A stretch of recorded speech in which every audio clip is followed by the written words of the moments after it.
So my name's Grace Lee. I'm the marketing and now sponsorship coordinator at Field Hockey Canada. So I work a lot on their digital side.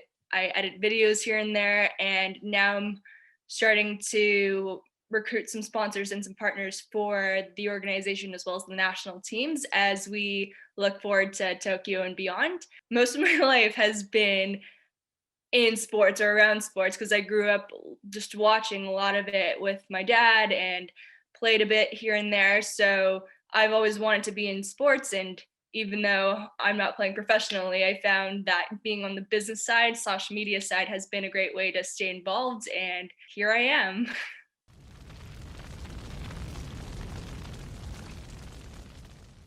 Yeah, when I first saw this question, I was like, oh my God, this is loaded because there's lots to talk about depending on which angle we're looking at it from.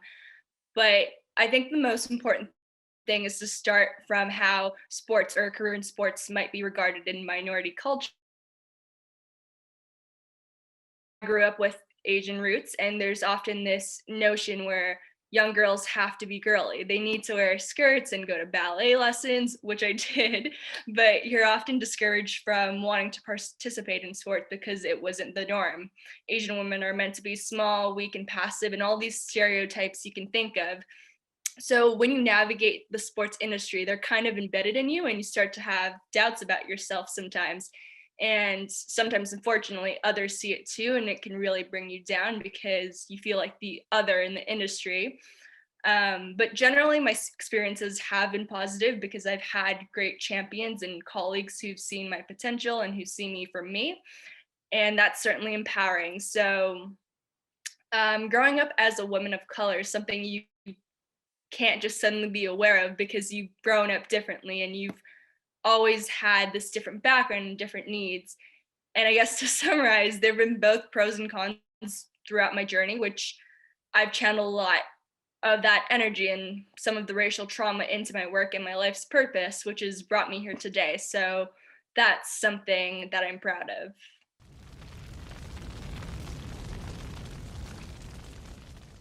Yeah, with the CWHL, I assumed a volunteer position for both the league and the Toronto Furies, which is a team within the league. And it was more of a community that we established full of people who were passionate about women's hockey. So there wasn't necessarily like a hierarchy involved. Everyone was just so supportive of each other. And in a realm where that exists, you rarely notice being different or a person of color, and it becomes like a place of nurture for different perspectives. And I'd say it was definitely a lot different from when you enter the workforce because in the workforce, there's that organizational structure. And generally, the people you work with are slash or were mostly white. And I'm saying that as a general observation. So there are times where I felt small or different because I got into my own head, but my teams are great and really pushed me. So with the CWHL, there was essentially like a community there where I loved the culture and I felt really respected and supported during my time.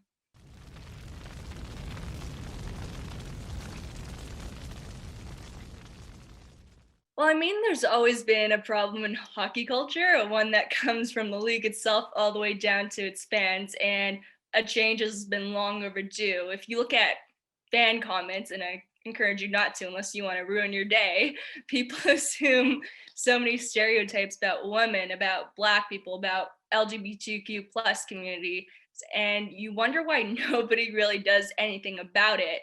So, when looking at the women leagues and the women's associations, they've made great strides in trying to solve some of those issues. Firstly, by having incredible managers and administrators at the top who are working tirelessly for equality, for equity. And it shows because they're the ones speaking up for the Asian community, for Black Lives Matter. So they've committed to anti racism work and they followed the WNBA as a good example. In regards to whether or not they're doing enough, I always think that there's room to do more, especially when hockey is such a predominantly white sport, whether that comes in the form of providing more access or more resources for marginalized groups to then go on and play at elite levels.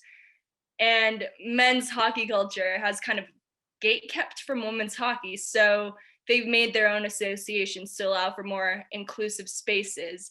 And personally, for me, I'd just love to see more people of color, not just as interns or players in minor hockey leagues, but at the top and voicing their opinions.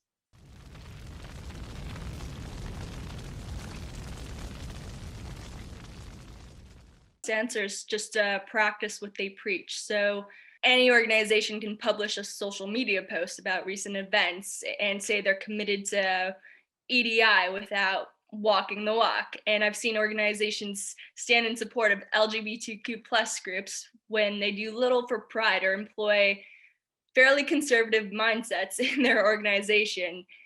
And diversity of late is something that's been measured in statistics, like X percent of our staff are women, X percent of our staff are people of color. And instead, I think people should be looking more closely at individual experiences and what barriers exist for those communities um, within companies and leverage them at the same time. So I'd say it's a matter of looking beyond just gender and race. Like, what are they doing for people with disabilities? What processes within their own organization have enabled white cis men to get ahead quicker than their counterparts? How are they supporting lower class families without the resources needed to participate? Are they checking in with their BIPOC staff? And are people in their organization comfortable speaking out in case they face discrimination or sexual harassment? And I think there's so many questions to ask to see if the work is actually being done. And more broadcast companies and sport businesses really need to challenge themselves in order to be better and to actually walk the walk.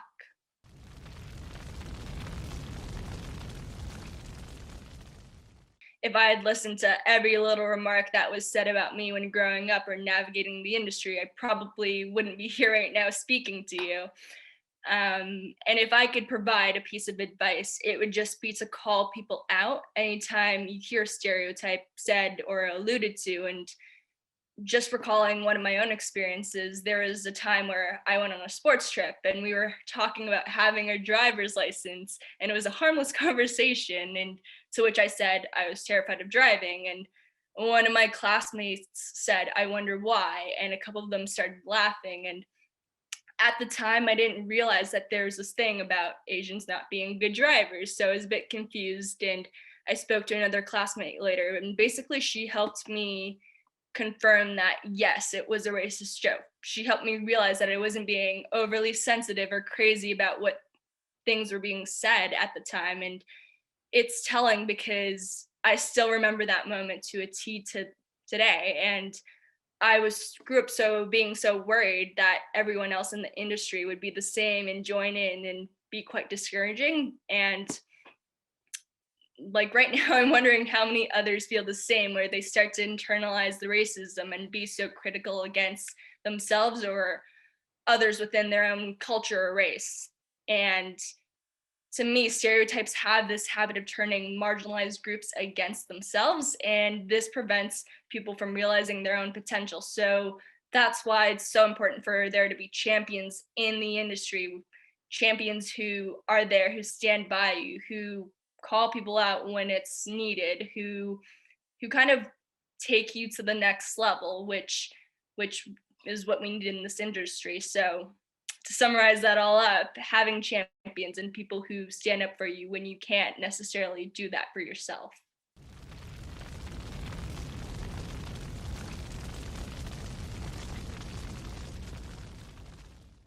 In one word, I'd say compassion.